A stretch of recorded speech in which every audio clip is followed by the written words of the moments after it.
Good evening, everybody. As promised, G League rundown. This happens twice a week. Got Raymond Lyons here, Cardell Dudley Jr. I'm Wilson Tarpe Jr. And for the G League rundown, just a quick reminder how things go here. Let you guys know about today's games. Go through the standings real quick. Obviously, a little bit more to talk about now that folks have played 4 or 5 games apiece. Now, Cardell and Ray going to share with you guys their standout players of like that day or the prior days leading up to Wednesday or Friday, whichever, which whoever's shown out enough for them to mention. Then we have 2 teams that focus on being the G League Ignite team and then the Erie Bayhawks.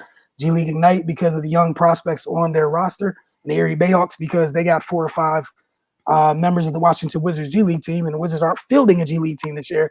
Their players are a part of the Erie Bayhawks. Today's kind of different because it's kind of a 2-for-1 thing with the Ignite and the Bayhawks. They played each other today. It was the first time this G League season that they met, so we'll get to that in just a little bit. And then we close things with this segment called On the Verge, which is just Ray and Cardell sharing with you guys who they believe, as it says, is literally on the verge of a call-up or deserves a chance to go up because, with COVID, folks fluctuate in these rosters are changing, business decisions, whatever. It's extremely fluid regardless of what team it is that you may root for. So real quick, look at I'm going to go through the action that happened today. The Long Island Nets beat the Westchester Knicks 123-115. The Clippers beat Raptors 9-0. I'm sorry. Raptors 905 beat the Clippers 121-115. The Erie Bayhawks beat G League Ignite 127-87. That one, again, we're going to talk about that a little bit later. Almost a wire-to-wire win for the Bayhawks. Then the Santa Cruz Warriors, they edged out the Canton Charge. Delaware Bluecoats beat Iowa Wolves 133-111. Oklahoma City Blue, they beat the Memphis Hustle 120-106. One of the things we want to get to tonight as well is the standings. So as you guys can all see here, got the Delaware Bluecoats, only undefeated team in the league at 5-0. Austin Spurs, Erie Bayhawks, G League Ignite, all of those teams are 4-1. Oklahoma City Blue and Lakeland Magic are 3-1. Raptors 905 are 3-2. Memphis Hustle, the only team that's literally at 500 at this point, at 2-2. Santa Cruz Warriors, Rio Grande Valley Vipers, Long Island Nets, Agua Caliente Clippers, Canton Charge, and the Westchester Knicks are all 1 game under 500. Greensboro Swarm, they're 1-3. Fort Wayne Mad Ants and the Salt Lake City Stars are 1-4. And the Iowa Wolves, they just going through it early. They have yet to get their first win. And unlike the NBA, this is a month-long intensive season. A lot of games crammed in. 0-5. I'm not saying it can't be done, but y'all better not find yourselves down. Let's just say y'all better start moving the opposite direction from 5. Like get 1-5, 2-5, 3-5. That 5 becomes 8. Look, man, it's been real. Hope you guys enjoyed your stay. Things are real out here in the G League, man. Folks are not playing. But we're going to get started with you guys, your standout players. Ray, start with you, then Cardell. No, I got 2 guys that's been, performing really well over the past couple days. Nico Mannion from the Santa Cruz Warriors. I just look like he's getting comfortable out there, man. He's been scoring at a nice clip, been facilitating. Just look like he's adjusting to the speed and pace at this level. I like his skill set and his feel for the game. Even when the Warriors drafted him, I was like, I kind of feel like he's a player that fits what they do. And he's showing that at the G League level. It just looks like he's coming into himself. Once he hit the scene in high school, he was just, he was one of those flashy point guards. Could handle the ball, could pass, could hit shots. He showed that at Arizona as well. And now he's just playing his game, and it looks like he's he's kind of figuring out. He had a slow start, but he's really come on the past couple games. The other one is Malachi Flynn from Raptors 905. He's turned up the last 2 games. The other day he had 35, 7, and 8. I followed that up with 26-6 tonight, both back-to-back wins to get them over 500. You know, he's showing the same scoring prowess he did in college, but he's running the team and setting guys up as well. So, you know, he's playing really well and adjusting on the fly. So those are just two guys that have really caught my eye the past couple nights. All right, Cardell, where are we starting this week? Well, I'm gonna start with Reggie Perry, the Long Island Nets for rookie.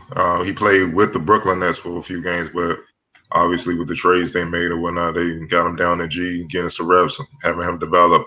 Had a strong game tonight. Finished with 25 points, 11 rebounds, and 5 assists on 8 of 14 shooting, and 123-115 win over the Knicks. I shouldn't be surprised. I don't think nobody really should be, because he actually made plays in limited minutes with the Brooklyn Nets at on the big stage. So I think now it's just fine tuning the little things where he's making the right reads, and his experience is catching up with that team that is in championship mode right now. That's the only reason why I think he's down there. Had it been like the team from last year before KD and Kyrie came, he'd be playing. He'd be up in the NBA, no doubt about it.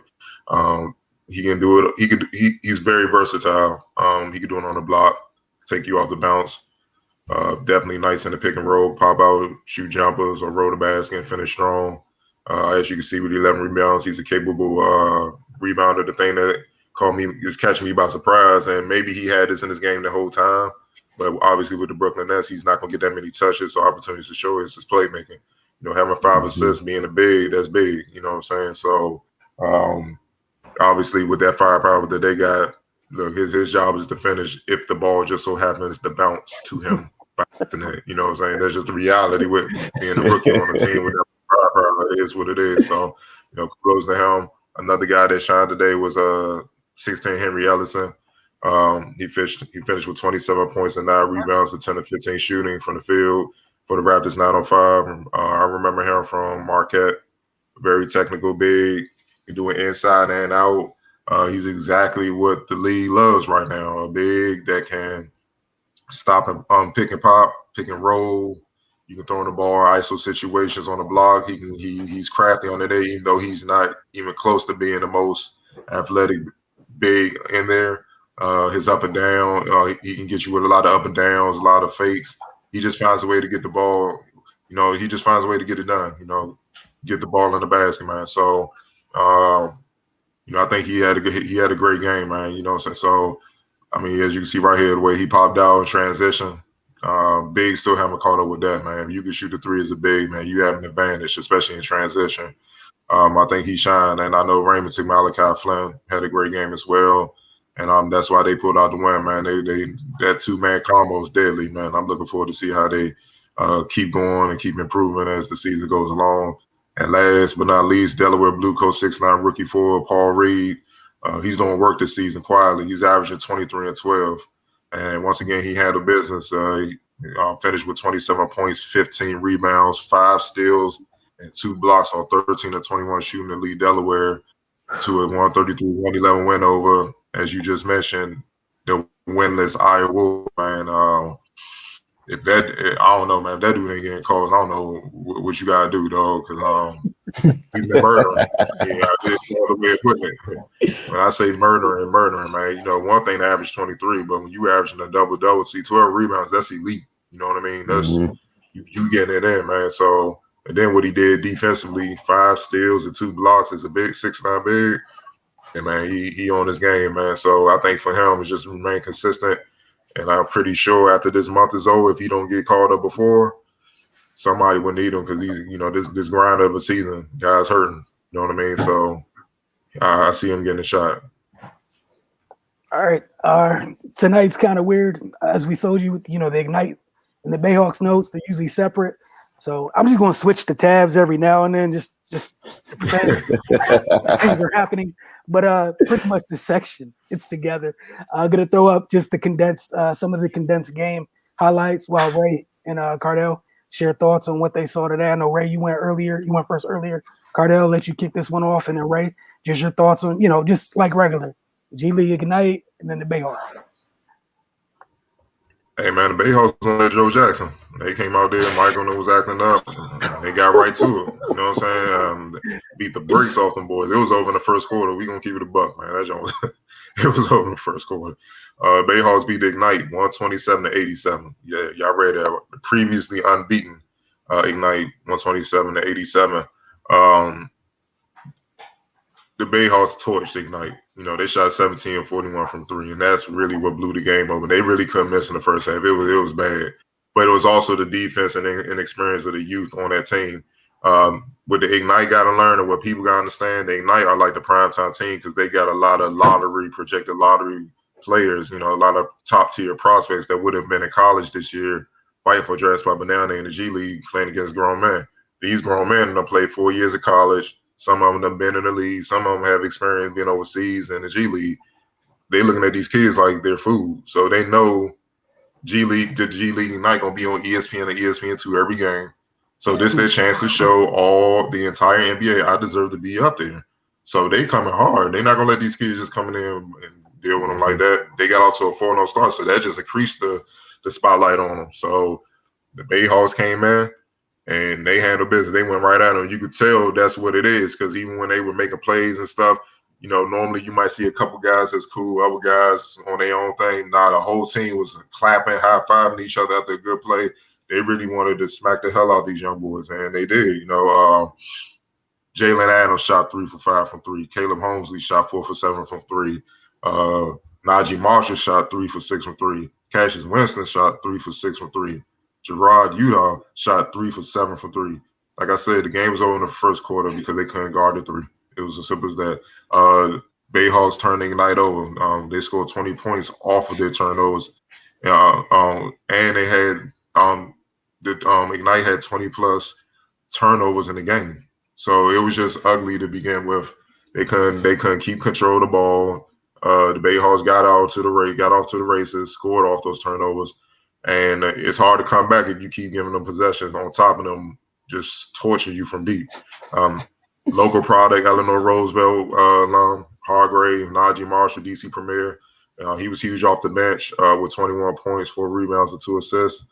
As far as the Wiz two-way guys, Cassius Winston, I felt like he dominated the game, controlling the clock, controlling the pace of the game. He had 16 points, 4 rebounds, 4 assists. Holmesley had 16.7 rebounds and 3 assists on 6-11 shooting from the field. Jordan Bell had an easy night, 13 points, 5 rebounds, and 3 assists with 2 blocks on 6 of 8 shooting. No one player on the Bayhawks played more than 29 minutes because it was no need. You know, the game was over, first quarter. Bayhawks defense was on point. They forced 20 turnovers and finished with 15 steals. And the Bayhawks bench, similar to what we just saw with the Wizards, the Bayhawks bench outscored the Ignite bench 56-41. Just total dominance, man. Simple as that. Ray? Yeah, man, there's really not too much to add. They just smacked them. You know, they got off to a 22-8 start, and it was a wrap from there. You know, they just overwhelmed them. The Ignite, they looked their age, you know, which is to be expected. You know, they're like Cardell said, those guys, a lot of those guys should be in college this year. So they skipped a step, you know. So they basically went from their senior year of high school to one step away from the highest level. So it's going to be a learning curve, going to be an adjustment period. And they just got steamrolled today, you know, and the Bayhawks, they're one of the more experienced teams in the G League. You know, a lot of the guys on this roster had spent time in the NBA. So you know, they know what to do. They know how to play the game, you know, and they just walked all over the G League Ignite. You know, Bayhawks, they were flawless offensively. They couldn't miss. They turned them over. Then Ignite, on the other hand, they shot 4 for 31 from 3. And you know, they got into a lot of one-on-one situations and they forced a lot. You know, just a lot of hero ball, you know, which is kind of understandable because guys see the game just getting away from them and they want to try to make something happen. But yeah, it was really nothing they could do, man. Bayhawks owned this game. You know, I still like Kuminga and Jalen Green a lot. You know, they were still aggressive. They played till the clock ran zero. You know, they just took the L, and I'm pretty sure they're gonna bounce back. Brian Shaw, he was like, you know, this is the good thing about it is, you know, whether you lose by 2 or by 40, it's just still one loss. You got to flush this one and get ready for the next one.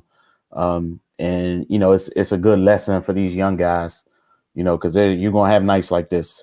It's bound to happen. You can't harp on it. You know, got to have a short memory, and because you know you got a game in a couple of days. So yeah, man, it was a tough one for him. You know, I know they wish they had Miles out there to 5, 4, 3, 2, 1 that joint. It got out of hand real quick. But yeah, man, a great game from Erie. They showed why they one of the best teams in the G League. You know, the Ignite, they were 4-0 before this. So, you know, it's not like they're just a flash in the pan. They had some consistency with winning, you know, and it wasn't like they was just, you know, blowing out bad teams. You know, they had to gut a couple of them wins out. So yeah, man, it's just a learning experience, bump in the road for the young guys. But, you know, they're gonna do well moving forward because of the collection of talent they have. All right. And one last thing before we go on, just real quick. Also, people gotta understand with Ignite, they're making more than the kids that came out of high school. They're making more than all the other G League players as well. Mm-hmm. So they're the least experienced. They're on primetime TV to be seen more, and they're making more money. Yeah, I'll be at your neck too. All right, back to you, Wilson. Again, like I'm happy you said it because I was literally going to bring it up. My only little 2 cents in tonight's program was going to say the target on them kids' back. Look, man, it's there for the reasons that Cardell just named. Because if I cook you while everyone's watching, I know everybody saw it.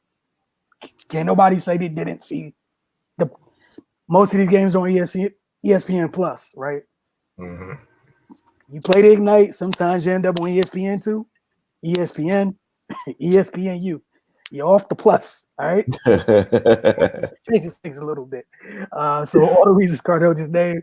Then, you know, you talk about the lack of experience, all that other stuff. They get in a bigger bag. Yes. Yes. Attack them. I need that.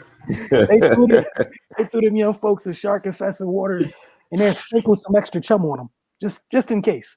Like, but in a sense, that's what it is. You go pro out of high school, you jumping in the water, you got to learn how to swim with the sharks. That's what it is. So the beat downs is good for you. You got to know how to bounce back from that too. That's the whole point. Groom them to be a pro. That's why I like the Kaminga kid a lot. He's getting it. He's been the most consistent out of all of them. Yeah, it's not even close, man. Like he's really the one competing for the #1 pick because he's doing it against guys that's been in the league, got a pro experience, and he holding his own both ends and stuff, man. He's special.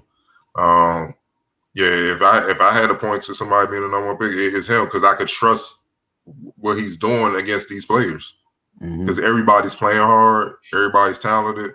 And these guys got pro experience, man, including NBA experience. And this is an NBA set. Everything's NBA structured.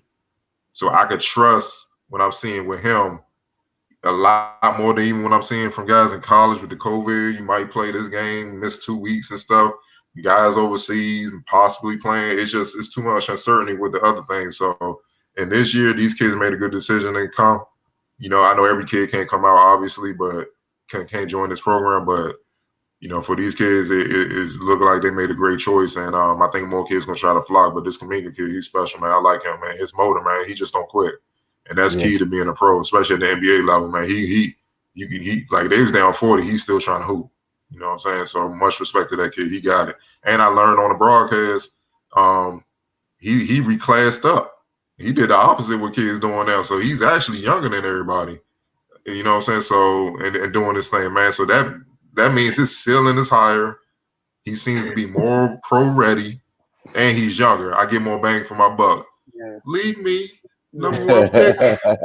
With the #1 pick, we select. Hey, that man agent is just smiling. Right? Yeah, that's the whole about way. to get broke off. Because, like you just said, and again, for perspective, we're not going to go too much longer here, but think about that. We already know how COVID's affected has affected sports in general, especially on the professional levels. It's ravaged the collegiate level. It is ravaged. I don't care. Power 5 school, what have you. COVID don't care. It has affected programs, teams, players, etc. Again, this is year one of your pro career. Period. Mm-hmm. Get this right now, like Cardell's been saying. So I don't have to wonder. I don't have to guess. I don't have to be like, why wonder?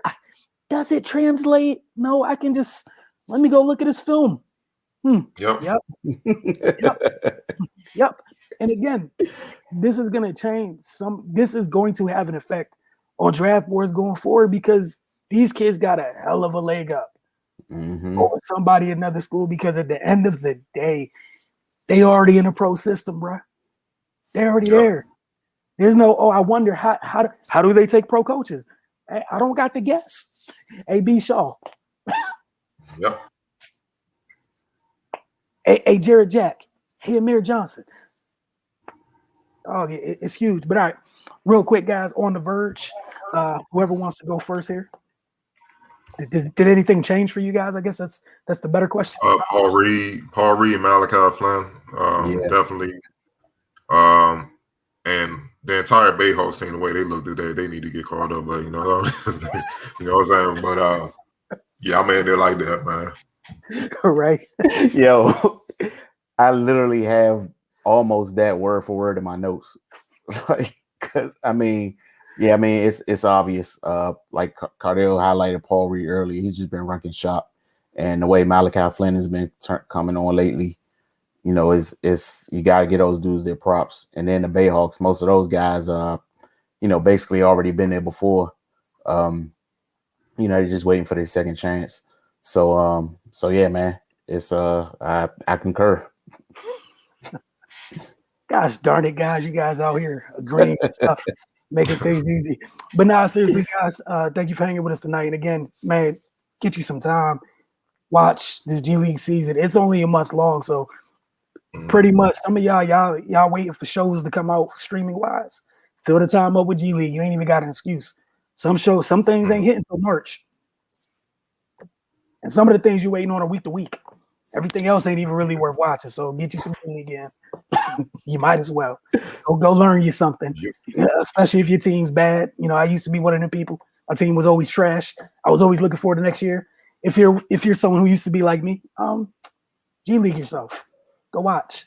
Especially since, they get to come in and possibly translate and assimilate that much easier. Because, yeah. All right. I want to thank you guys for hanging with us tonight. Don't forget the Focus TV.